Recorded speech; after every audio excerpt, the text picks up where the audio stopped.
One of the most important skills, if really not the most important skill you can develop as a soccer player, is your first touch. No one's first touch is ever good enough. Even at the professional level, you can always improve. Obviously, the way to do that is to get a lot of touches on the ball in a variety of different ways, right? Receiving passes from teammates, obviously, a wall and a ball. Juggling helps as well. Juggling and helps your feel for the ball. It helps with your first touch. But I want to give you a piece of advice in terms of how you go about it that might be helpful. Obviously, most people, everyone, really, it's setting a new record, setting a new record, setting a new record. This can become very frustrating and very difficult, just like development overall too. You can have one of those days, well, you have a great day, and then it feels like for weeks or even months, you never even get close to that record again, and it can get frustrating. So think of this.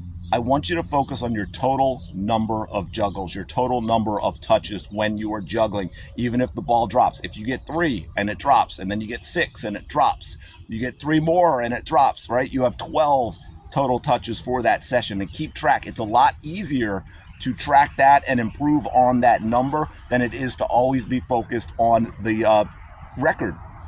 And here's the other thing. Obviously, you have a limited amount of time. Let's say you decide, hey, I'm going to juggle 10 minutes a day. Well, believe it or not, the total number of juggles in that 10 minutes can go up. How? Well, the fewer times the ball drops, right? That's more time spent actually juggling instead of retrieving the ball and starting over again, right? So the fewer times the ball drops, the better juggler you are, where you start maybe averaging 10, averaging 12, averaging 15 per time, where like now you never get below 10, whereas before you were getting 3 and 5 and 9 and then maybe 12 and then 3 again. Now you're getting 10, 15, 20, 12, 15. The other thing is your juggling itself improves.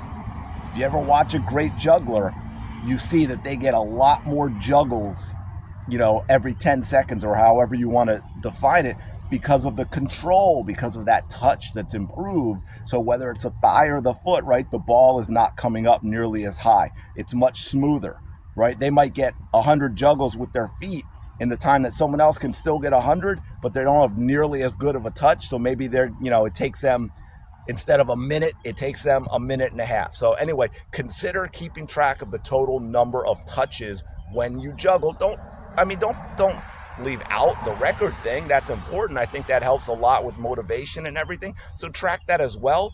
But that's something you kind of pay attention to more longer term, because you're not going to improve on it every day. Sometimes you're going to go a while before you improve because you just happen to have a great day, and then you're consolidating that, and you're working and you don't get to it for weeks or a month, and then it pops, right? So it's important to have that as well, but focus on the number of touches.